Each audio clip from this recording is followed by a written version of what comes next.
Bismillahirrahmanirrahim.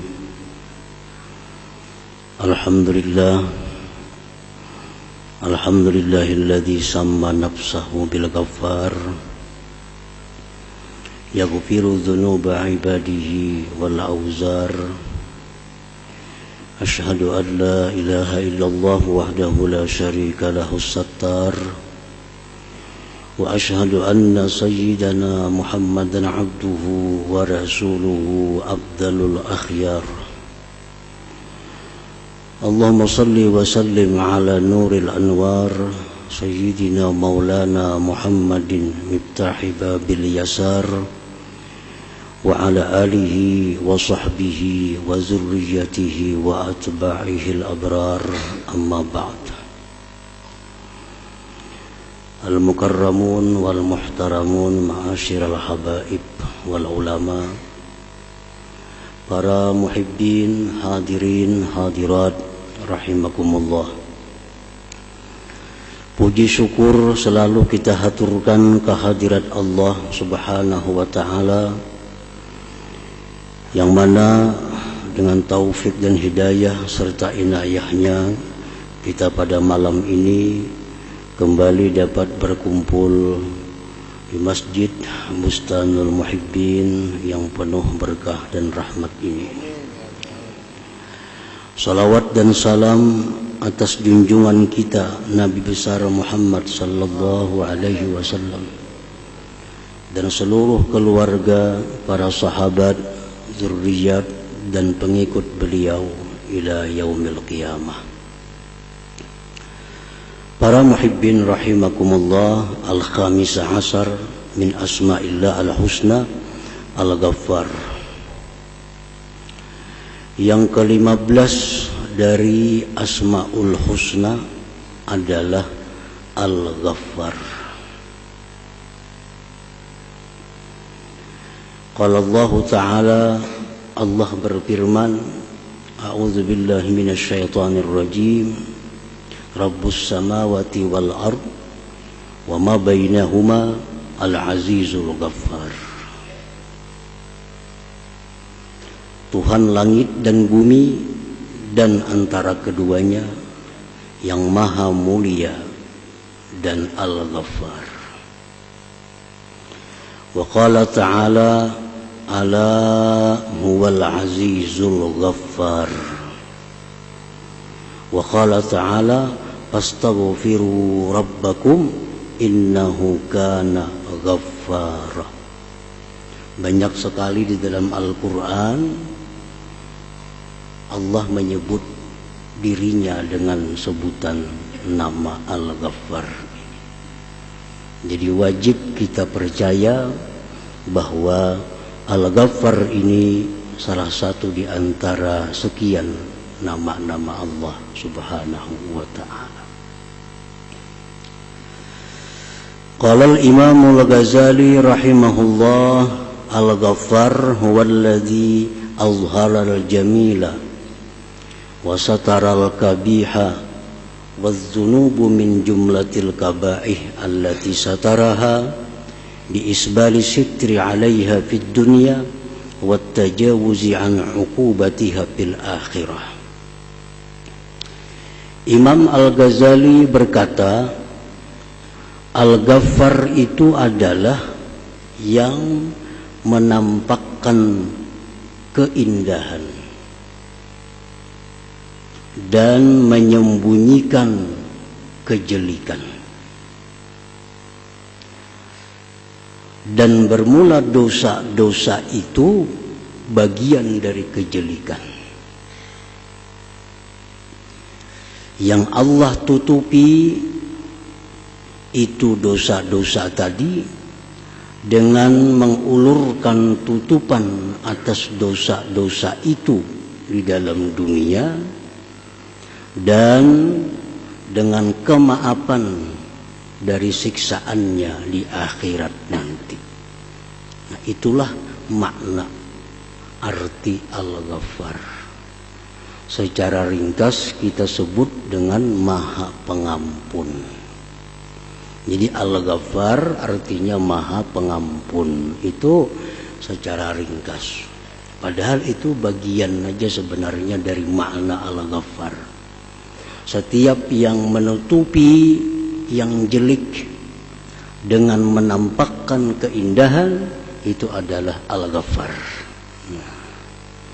Para muhibbin rahimakumullah, ada 3 hal yang ditutupi Allah dalam diri kita, yang mana itu adalah merupakan tajalli dari nama Allah Al-Ghaffar.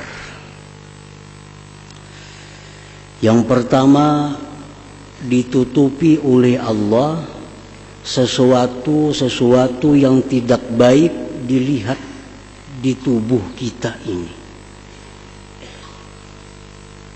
seperti usus misalnya, ginjal, jantung. Nah itu kalau kelihatan kada bagus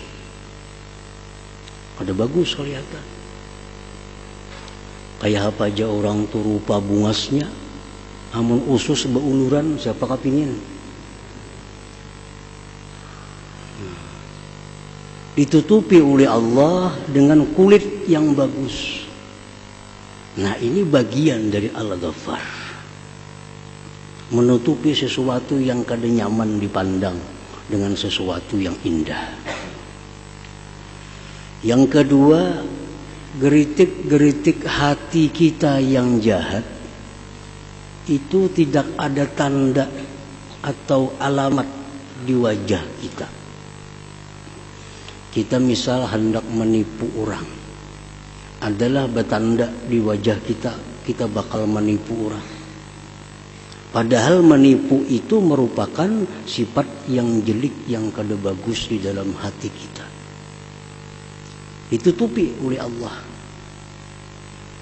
Yang ketiga, dosa-dosa yang ada di dalam diri kita ini pun ditutupi oleh Allah. Sehingga kada ketahuan mana orang yang banyak dosa, mana yang kada banyak dosa. Kada terbuka. Jika misal orang banyak dosa tuh bau awaknya kada ada, kada ada. Sama. Orang banyak dosa lawan yang kada sing dosaan sama. Nah ini bagian dari nama Allah Al-Ghaffar. Nah para muhibbin rahimakumullah. Nah dosa-dosa itu bagian dari kejelikan. Allah tutupi dalam dunia ini, Allah tutupi dengan sesuatu yang indah, dan di akhirat nanti ditutupi lagi oleh Allah dengan ampunannya. Ditutupi lagi dengan ampunannya. Nah oleh karena itu Al-Ghaffar ini seringkali disingkat maknanya dengan Maha Pengampun. Padahal itu hanya bagian dari makna Al-Ghaffar yang sebenarnya. Ada beberapa cara Allah Subhanahu wa ta'ala yang namanya Al-Ghaffar memberikan ampunan kepada kita. Pertama, Allah berikan kita ampunan secara cuma-cuma. Tanpa kita minta ampun kepada Allah, kita diampuni. Tanpa kita minta maaf kepada Allah, kita dimaafi. Itu pertama, Allah akan memberikan ampunan secara cuma-cuma itu terjadi pada malam nisfu Sya'ban contohnya. Nah, malam nisfu Sya'ban. Rasulullah sallallahu alaihi wasallam bersabda, "Yattali'u Allah tabarak wa ta'ala ila khalqihi lailatan nisfi min Sya'ban, fayaghfiru li jami'i khalqihi illa li musyrikin aw musyahin." Rawahu Ibnu Majah wa sahahul Albani. Allah menampakkan rahmatnya yang khusus pada malam nisfu Sya'ban itu. Allah ampuni sekalian makhluknya kecuali yang menyekutukannya. kecuali yang musyrik atau orang yang berbantah-bantahan. Oleh para ahli hadis, maksudnya berbantah-bantahan itu orang yang kada batagur sapa lebih 3 hari. Jadi kalau selain musyrik, selain orang yang berbantah-bantahan, asalkan dia beriman kepada Allah dan Rasul, pada malam nisfu Sya'ban itu dia dapat ampunan dari Allah Subhanahu wa ta'ala, walaupun dia tidak minta ampun, walaupun inya guring semalaman malam itu. Kada tahu 4 orang baca Yasin, kada tahu orang 4 sembahyang maghrib berjamaah, guring malam itu. Cuma inya kada musyrik dan inya kada ada bebantah-bantahan lawan orang. Nah, maka orang ini dapat ampunan dari Allah Subhanahu wa ta'ala. Dosa apa yang diampuni Allah, itu hanya Allah yang tahu. Pokoknya ada di antara sekian dosa kita yang dihapus, diampuni oleh Allah Subhanahu wa ta'ala. Para muhibbin rahimakumullah. Yang kedua, cara Allah memberikan ampunan itu dengan berbuat amal saleh.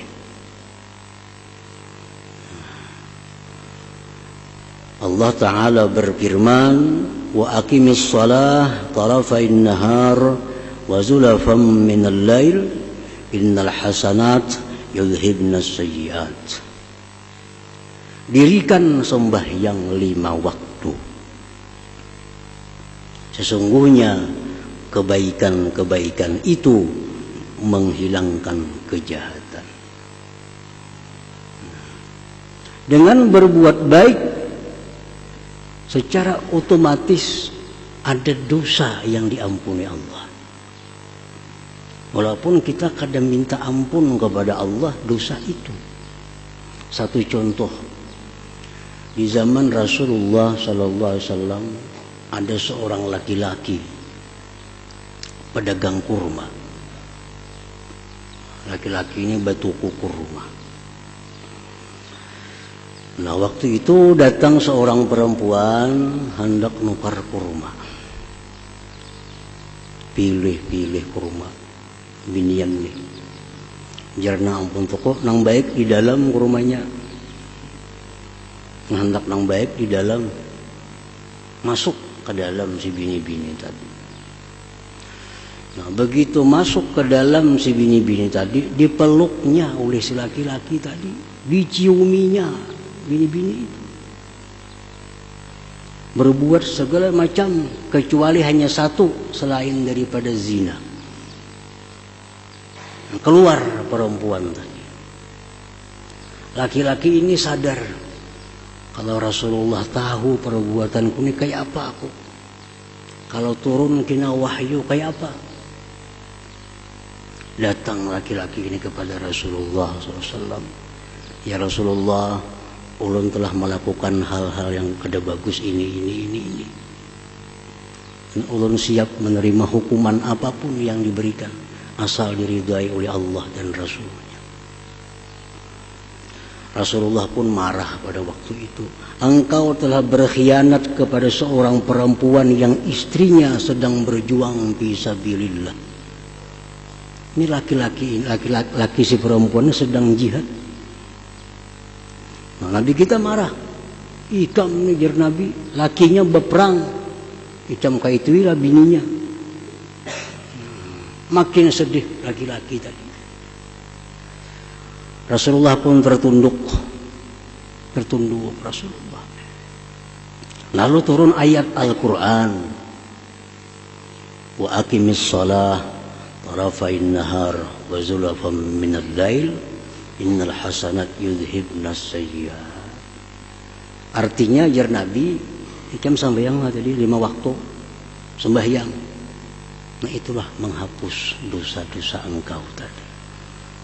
Nah, jadi dosa seperti itu bisa dihapus dengan sembahyang 5 waktu tanpa perlu taubat kepada Allah Subhanahu wa ta'ala.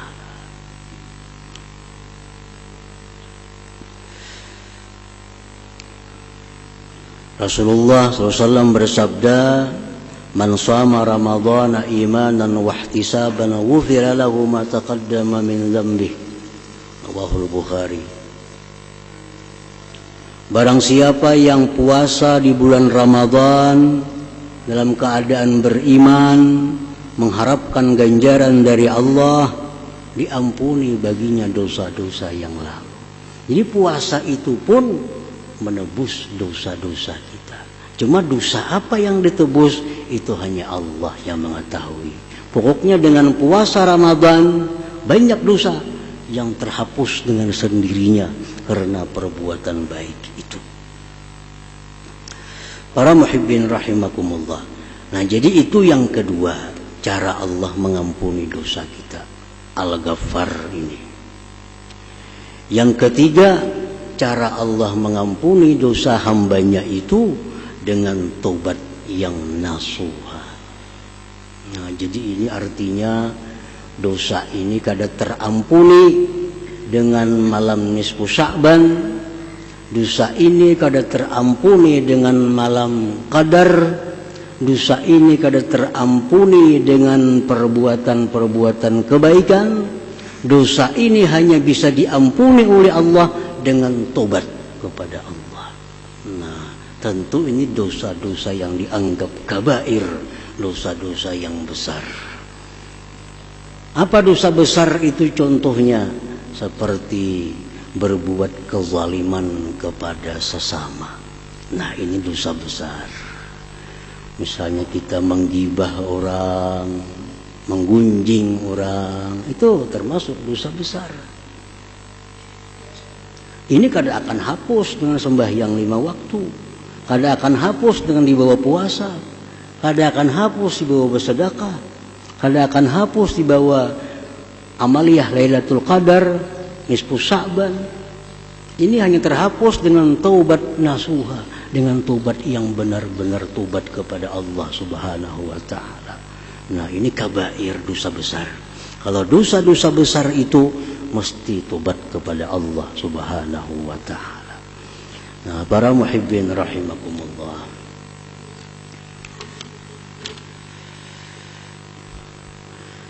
Al-mu'min bismillahil ghaffar ayyastura min ghairihi ma yajibu ayyastura minhu.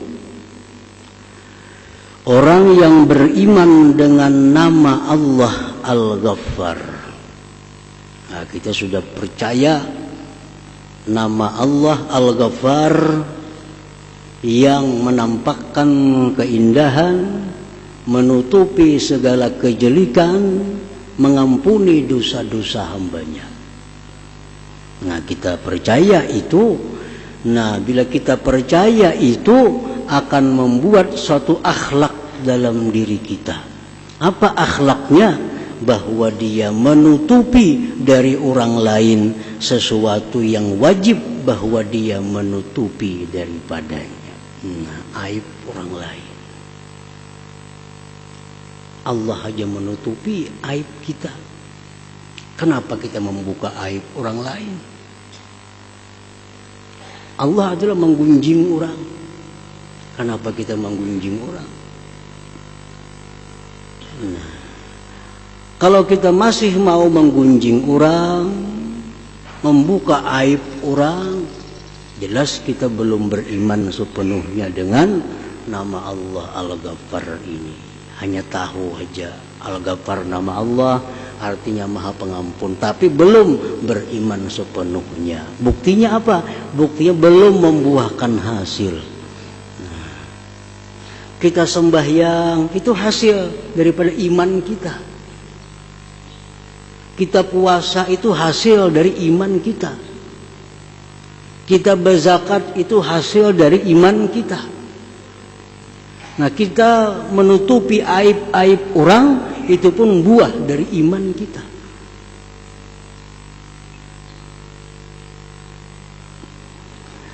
Faqad qala Rasulullah sallallahu alaihi wasallam, man satara aurata akhihil muslim satarallahu auratahu yaumal qiyamah wa man kasyafa aurata akhihil muslim kasyafallahu aurata hatta yabdahahu biha fi baitih, akhrajahu Ibnu Majah. Barang siapa yang menutupi aib saudaranya yang muslim. Apa aib itu contohnya? Perbuatan maksiat yang dilakukan oleh kawan kita secara sembunyi, itu aib. Itu aib. Nah, misalnya apa? Kawan kita kada puasa, tapi sembunyi-sembunyi minum kumur minum, kan ketahuan tuh. Kita aja yang tahu. Nah, jangan dikisahkan lawan orang. Ini tuh kada puasa kada sambil kumur minum. Nah ini membuka aib. Nah itu yang dimaksud membuka aib.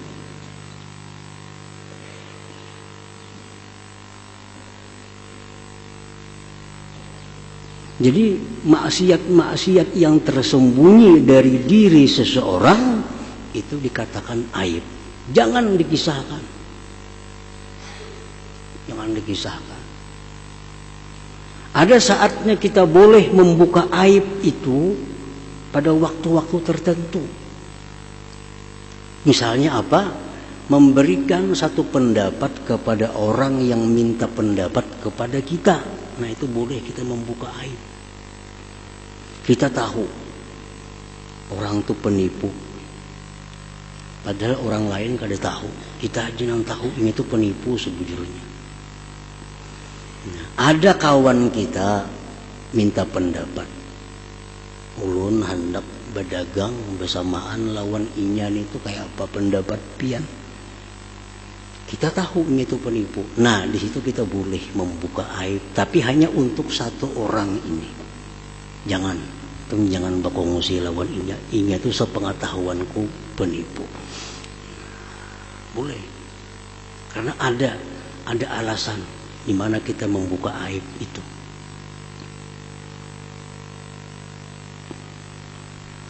Tapi kalau orang ini sudah maksiatnya terbuka, nah maksiatnya terang-terangan, itu kada aib lagi. Dikisahkan kemana-mana pun kita kada berdosa, kada menggunjing lagi. Orang ini sudah kada malu berbuat maksiat di tengah-tengah orang banyak, mabuk di tengah orang banyak, kada puasa berupo di mana-mana misalnya. Itu sudah hilang malu. Nah orang yang hilang malu ini bukan satu aib bagi dirinya, itu kita kisahkan ke lain, bukan membuka aib orang, karena inya sendiri sudah membuka aibnya itu. Itu kada jadi masalah. Yang jadi masalah ini orang yang berbuat maksiat dan dia sembunyikan maksiatnya, tapi kita tahu, nah jangan dibuka aibnya itu. Para muhibbin rahimakumullah, kita tahu umpamanya bini-bini ini berselingkuh lawan laki-laki lain, padahal ada lakinya. Jangan diberitahu. Kalau hanya kita yang tahu, kita yang tahu ini tuh berselingkuh lawan laki-laki lain, kada boleh kita mengisahkan ini kemana jua pun, kada boleh. Itu aib bagi dirinya. Kecuali maarak lakinya ke situ kamari, nah itu sudah kada aib lagi ngarannya. Kalau nya masih sembunyi-sembunyi, berarti itu suatu aib. Nah, jangan dikisahkan kemanapun, itu aib.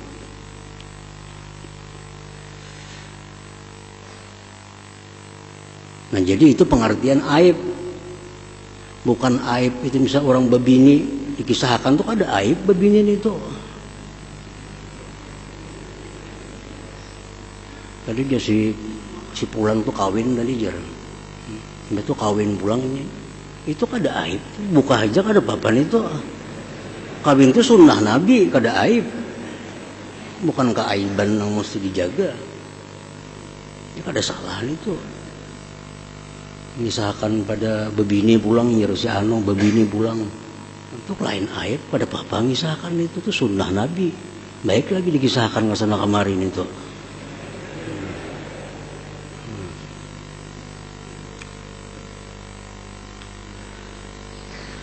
Qala al-Imam al-Ghazali.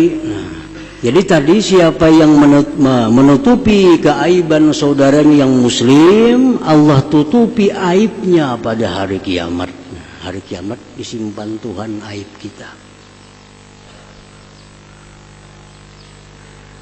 Bahkan menurut pensarah hadis ini, orang yang dalam dunia itu menjaga, memelihara, menutupi aib saudaranya, di akhirat nantinya dia akan dihisap oleh Allah di suatu tempat yang tidak dilihat dan didengar oleh orang lain.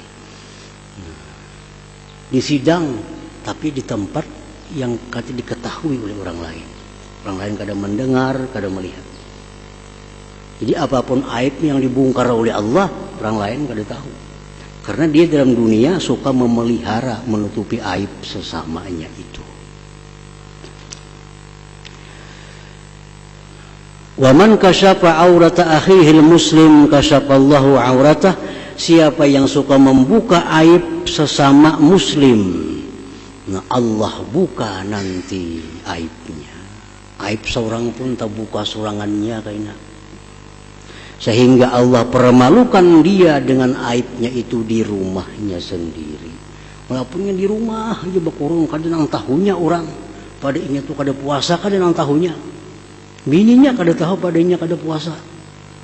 Tapi karena ingin suka membuka aib orang lain, ketahuan kayaknya akhirnya. Walaupun dia diam di rumah. Nah, siapa yang membuka aib saudaranya muslim, Allah akan buka auratnya. Sehingga Allah permalukan dia di dalam rumahnya sendiri.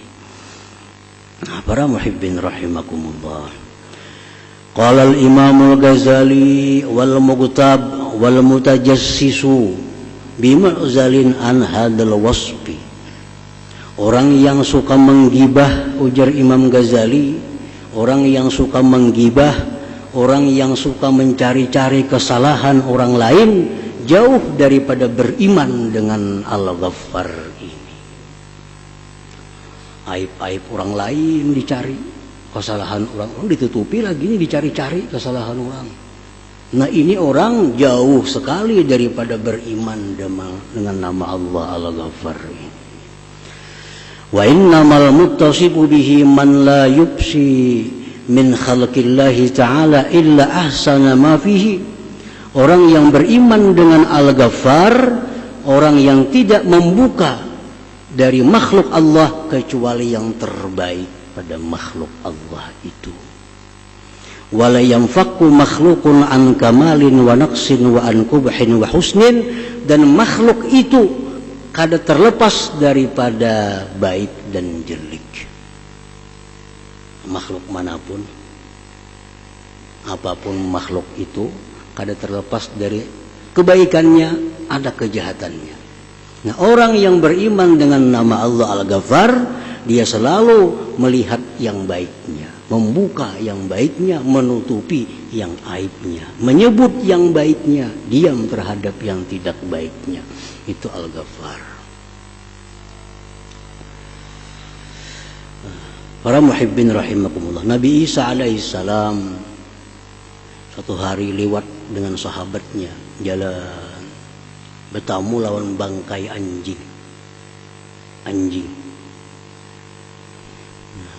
Lalu ujar sahabat Nabi Isa, mau bau buruknya bangkai anjing ini.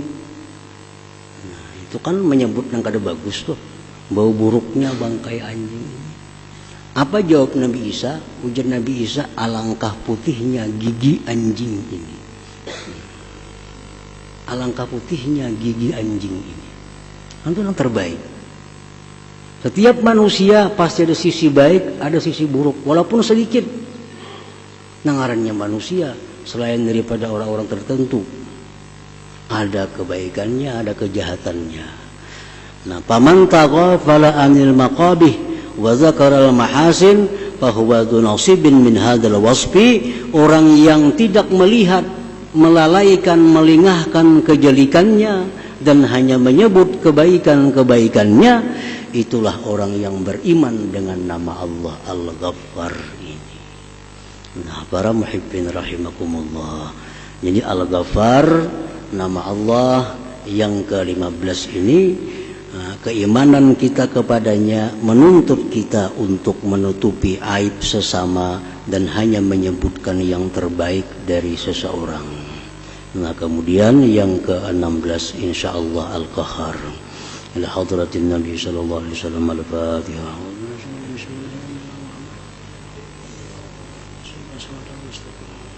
Ya na'budu wa iyyaka nasta'in ihdinas siratal mustaqim ghairil maghdubi 'alaihim waladdallin. Bismillahirrahmanirrahim. Alhamdulillahirabbil alamin. Shalatu wassalamu ala asyrafil anbiya'i wal mursalin wa ala alihi washabbihi ajmain.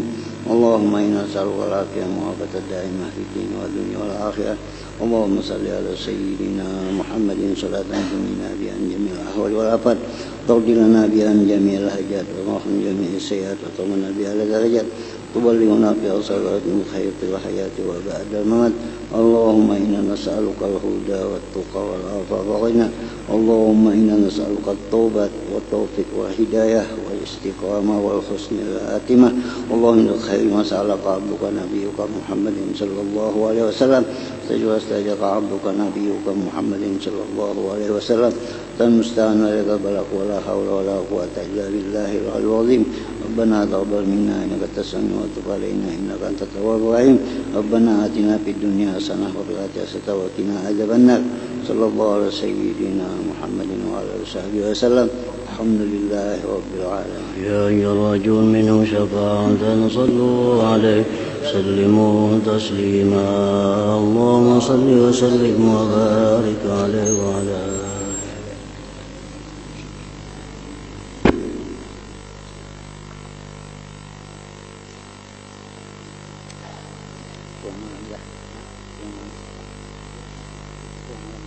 Yang